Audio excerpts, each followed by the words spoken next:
¿Qué tal? ¿Cómo están amigos y amigas de esta comunidad? Pues continúa, por supuesto, el debate, los foros en torno a la reforma judicial. Escuchábamos a trabajadores del Poder Judicial quejarse que no los habían escuchado, que no les habían permitido dialogar. La respuesta de Gerardo Fernández Noroña, que tachó a algunos de ellos como verdaderos porros enviados por Norma Piña. Pero el fondo del asunto es lo que anuncia Ignacio Mier, diputado por parte del partido Morena, coordinador parlamentario en sí, quien confirma ya dos modificaciones a esta reforma judicial. La primera, revisar los criterios de elegibilidad mediante comités técnicos que entrevistarán y examinarán a las personas juzgadoras. El segundo, el proceso de implementación que será escalonado y gradual. Voy a platicar sobre estos temas con mi querido amigo, el abogado César Gutiérrez, a quien saludo con mucho gusto. César, ¿cómo estás? Jesús, un placer saludarte como siempre. Muchas gracias por invitarme a platicar aquí contigo. No, hombre, siempre honrados, querido. Oye, pues ahí yo de entrada te preguntaría, ¿qué tanto estas dos modificaciones que anuncia ya este Ignacio Mier van de la mano con esta esencia de la reforma judicial? Si tú crees que modifican algo o son parte de esas peticiones que hizo el propio presidente de que se le fueran enriqueciendo a la reforma. Mira, me parece que tiene que ver un poco con lo que han sido todos estos foros y en donde hemos escuchado diferentes puntos de vista, ¿no? Y el Poder Judicial es uno de ellos, la comunidad de abogados también me parece que se han manifestado en el sentido de que tiene que existir perfiles idóneos que puedan ser juzgadores. Y creo que incluso la mayoría de las personas que nos dedicamos al litigio en diferentes materias, coincidimos en ese punto. Me parece que hay que tener ciertas calificaciones técnico-jurídicas como para poder ser juzgador en este país. Y me parece el hecho de que exista un comité para que se puedan analizar los perfiles de las personas que pudiesen llegar a ser candidatos, ya sea para ministros, magistrados o jueces en el Poder Judicial Federal, me parece correcto. ¿Por qué? Porque entonces estaríamos hablando de que aquellas personas que fueran candidatos serían candidatos de excelencia.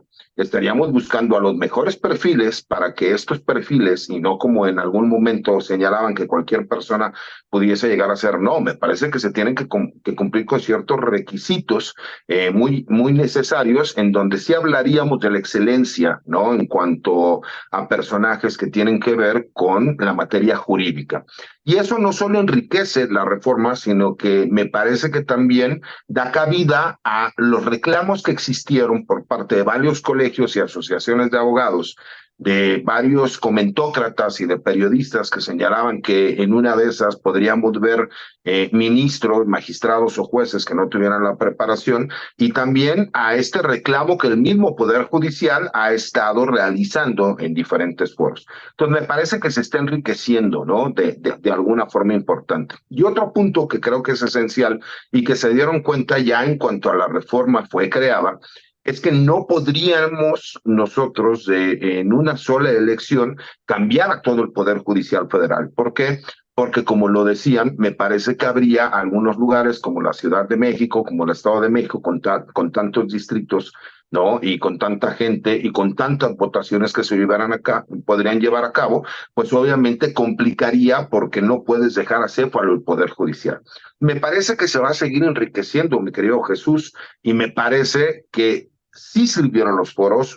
Yo en su momento hice un llamado, ¿no? Que los abogados teníamos que manifestarnos, que el mismo Poder Judicial, que no ha sido cercano a la gente y que reconocen ellos mismos que necesita forzosamente una reforma al Poder Judicial, y me parece que la mayoría de los postulantes y litigantes en diferentes materias entendemos que necesitamos un Poder Judicial distinto al que tenemos en estos momentos, pero sí enriqueciéndose, ¿no? Con estas propuestas de reforma, que me parece que incluso responden a estos mismos foros y a estos llamados que pueden enriquecer la reforma como tal. ¿La reforma al Poder Judicial se va a llevar a cabo? Sí, pero tenemos que buscar la mejor forma de que se pueda llevar a cabo. Y me parece que son correctas y no cambia la esencia de lo que se está buscando, y sí podría incluso mejorar los perfiles de quienes podrían llegar a aspirar a ser ministros, magistrados o jueces.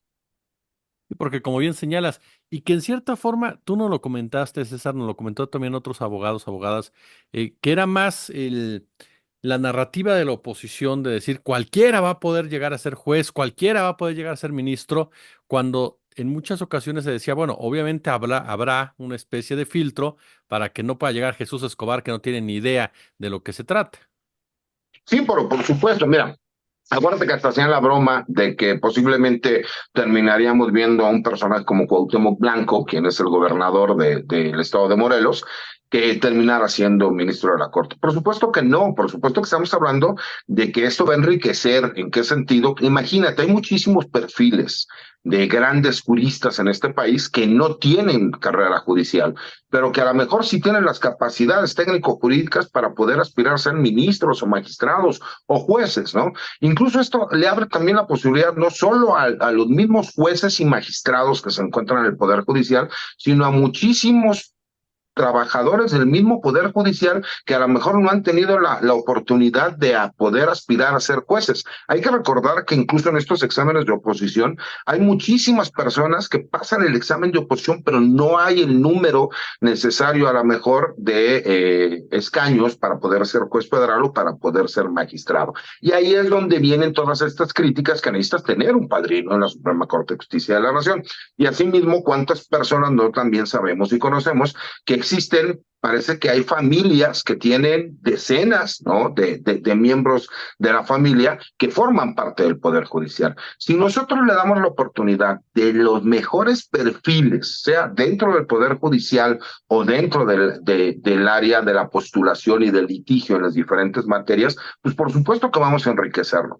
Porque hay que entender algo, mi querido Jesús, el problema que nosotros seguimos teniendo en nuestro país es que tenemos un poder judicial que prioriza la legalidad sobre la justicia. Ese es el grave problema que nosotros tenemos con el Poder Judicial. Y también gracias a todos estos foros se ha entendido que de la mano de la reestructura que tiene que haber, de la reforma que tiene que haber al Poder Judicial, es necesario y forzoso cambiar toda la estructura de fiscalías que tenemos en este país, que es otro de los graves problemas, por lo menos en cuanto a la procuración de justicia en materia penal, que por supuesto pues, lo vemos nosotros agravado con el alto índice de delincuencia que existe en el país, que va de la mano con la impunidad, porque cuando nosotros vemos que por fin se llevan a cabo detenciones, porque esas mismas detenciones no pueden existir una vinculación a proceso por parte de un juez, pues lo más fácil para nosotros es echarle la culpa al juez, cuando a lo mejor el problema viene desde la puesta a disposición ante el Ministerio Público, o a lo mejor que el Ministerio Público no hizo un acuerdo de aseguramiento, como lo vimos en una situación aquí en la Ciudad de México, o un sinnúmero de situaciones que se llegan a dar, la famosa puerta giratoria. Pero todo lo que conocemos también pues, en materia civil, en materia familiar, en materia fiscal, en materia laboral, me parece que se ha entendido que es necesario que el Poder Judicial sea mucho más humano y cercano a la gente. Y algo bueno que ha existido gracias a todos estos foros y a estas propuestas de reforma al Poder Judicial es que ya vemos a personajes del Poder Judicial, a jueces, a magistrados, a ministros, que ya interactúan en redes sociales, que tienen mayor apertura con la gente. Y eso me parece que es muy importante. ¿Por qué? Porque hay grandes perfiles dentro del Poder Judicial. No todo es malo. También hay grandes perfiles. Me parece que hay grandes jueces, hay grandes magistrados, hay grandes ministros. Pero desafortunadamente también hay un grupo, ¿no? Enquistado ahí en el Poder Judicial que tiene el poder y que ha beneficiado a muchísimos pues, empresas y personajes de dudosa reputación, lo cual pues hace necesario que veamos cuál es la problemática que tenemos en el día a día. Y ya ven como si sirvieron estos foros, mi querido Jesús. ¿Por qué? Porque se reconoce que la propuesta de reforma tiene puntos y áreas de oportunidad para mejorarla.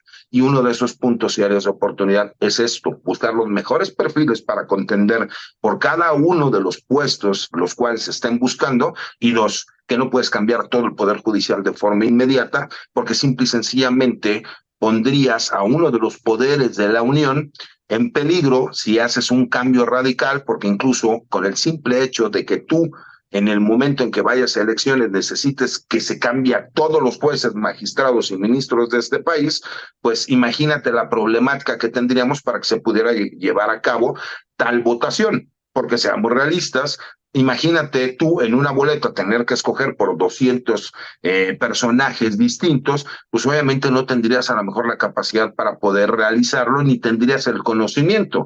Entonces ahí sí coincido en que a lo mejor los más populares podrían llegar a ganar, pero no tendrían las capacidades técnico-jurídicas para realmente llevar a cabo el trabajo por el cual fueron votados. La democratización del poder judicial como tal, mi querido César, Y te agregaría otra. ¿Por qué le ha costado tanto trabajo, con base en los foros precisamente, y escuchar las expresiones, particularmente de los actuales integrantes de la Suprema Corte, con sus honrosas excepciones, eh, les cuesta tanto este tema de la votación ciudadana? Porque simple y sencillamente hay que entender algo. El Poder Judicial siempre estuvo ajeno a por lo que es la sociedad mexicana. Tan es así que por la secrecía de las investigaciones muchísimas veces no se da a conocer la información y porque hay que entender que ellos tienen un mundo muy aparte. Son ciertas cofradías de poder, así como hemos platicado de las cofradías que existen dentro de las Fuerzas Armadas, en específico del Ejército, pues por supuesto que también aquí que estamos hablando de un poder independiente que se ha manejado durante las mismas reglas en los últimos poco más de 100 años, ¿no? Y que de repente les vienes a decir que a lo mejor por todo lo que trabajaron en algún momento todo eso va a cambiar y que las personas que cumplan con el perfil y que además sea la ciudadanía quien venga a legitimarlas, pues por supuesto que no les agrada y no les gusta. Pero la realidad es que tenemos una corte, y todos lo sabemos, que desde los tiempos de Ernesto Zedillo se cambió lo que era la corte en nuestro país, el Poder Judicial Federal como tal, y que nosotros conocemos que tienes un Consejo de la Judicatura que forma parte donde tú mismo eres quien castiga, pues obviamente también estaríamos hablando como lo que hemos hablado en su momento en el ejército con los tribunales militares, ¿no? Pues que existe una justicia de mando, pues exactamente lo mismo acá, porque entonces a los que sea gente cercana a ti, los podrás juzgar como tú quieras y habrá sanciones si tú consideras pertinente o no, que las mismas son incluso de carácter administrativo, porque tendría que existir las denuncias para que pudiera investigarse algún delito. Pero me pregunto yo, imagínate, ¿cómo alguien va a iniciar una carpeta de investigación en contra de un juez y va a conseguir una orden de aprehensión o una vinculación al proceso si el mismo Poder Judicial podría proteger a esta persona?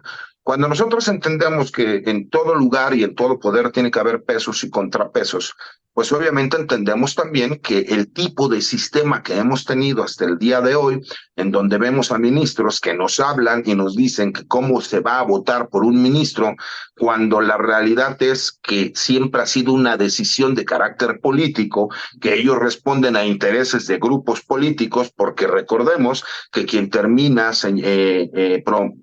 señalando quiénes son los prospectos para ser ministros de la Corte, pues es el presidente de la República, pero se venían dando siempre esos acuerdos con el Congreso de la Unión, ¿no? En este caso con la Cámara de Senadores, ¿para qué? Pues para que se autorizaran las ternas que estaban ofreciendo.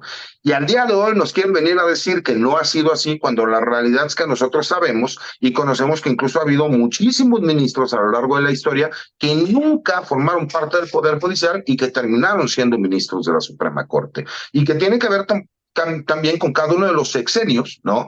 Y obviamente, pues lo allegados que puedan estar a los políticos que los promovieron y que pues terminan apoyándolos para designarlos como ministros de la Corte. Cuando tú cambias ese concepto y dices, vas a ir a elecciones populares, dime quién de los ministros en este país pudiese llegar a ser medianamente popular. Son muy pocos. ¿Por qué? Porque no tienen cercanía con la gente. Porque si no es dentro del ámbito periodístico, posiblemente, que es a lo que tú te dedicas, o en el ámbito jurídico, que es a lo que yo me dedico, la mayoría de la sociedad mexicana no conoce quiénes son los ministros de la Suprema Corte de este país. Entonces, pues obviamente estarían en desventajas contra personajes, y te voy a poner un ejemplo. Supongamos que yo quisiera ser ministro de la Suprema Corte de Justicia.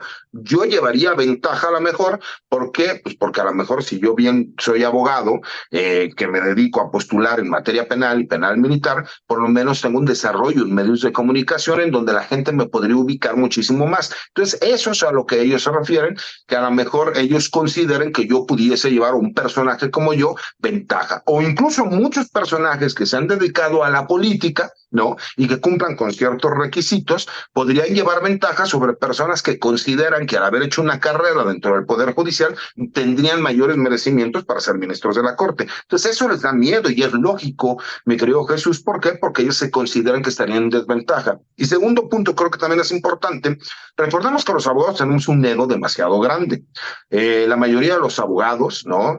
Hacemos especialidades, maestrías, doctorados, postdoctorados, diplomados, etcétera, etcétera, etcétera.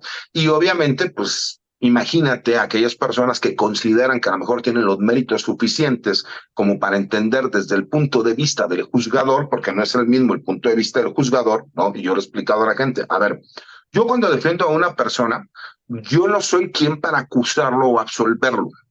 ¿Por qué? Porque eso tiene que ver con un juez y tiene que ver con un fiscal, que en este caso es el Ministerio Público. Yo estoy para analizar y conocer el asunto de la persona a quien decidí defender y hacerlo con la mejor de las capacidades que yo tenga, de acuerdo a lo que establece la ley. Esa es mi obligación. Y ellos consideran que a lo mejor el defensor no tiene las mismas capacidades que un juzgador, así como nosotros como juzgadores como defensores pensamos que muchas veces los juzgadores no entienden el panorama completo, o los fiscales, en este caso los ministerios públicos, no entienden al abogado defensor o al juez. Me parece que ese es un problema que existe, en donde de entrada tú como postulante o litigante tienes que llegar y referirte a un juez, a un magistrado o a un ministro como su señoría. Desde ahí ya existe una figura, ¿no?, de superioridad sobre las partes, y me parece que eso los hace todavía muchísimo más ajenos a la gente y a la sociedad en general, porque ellos viven una realidad distinta de lo que pasa en el día a día. Porque muchas veces ni siquiera se enteran qué es lo que pasa en los juzgados. Si bien es cierto, el Poder Judicial Federal es menos corrupto, ¿no?, que a lo mejor el Poder Judicial del Fuero Común, existe la famosa corrupción institucional, que yo le llamo. Ya sabemos que si tú quieres que se te haga un oficio, hay que dar una dádiva. Si ya sabemos que quieres que te hagan una notificación de forma pronta, hay que dar una dádiva. Si quieres que tu acuerdo salga a tiempo, hay que dar una dádiva. Y así en un sinnúmero de situaciones. No es común en el Poder Judicial Federal, es cierto, pero también vemos que personajes, ¿no?, de un muy alto perfil, ya sea empresarial, empresas transnacionales o grandes empresas mexicanas, o incluso miembros de la delincuencia organizada o políticos, curiosamente siempre les terminan concediendo beneficios que a la mayoría del grueso de la población no se le concederían.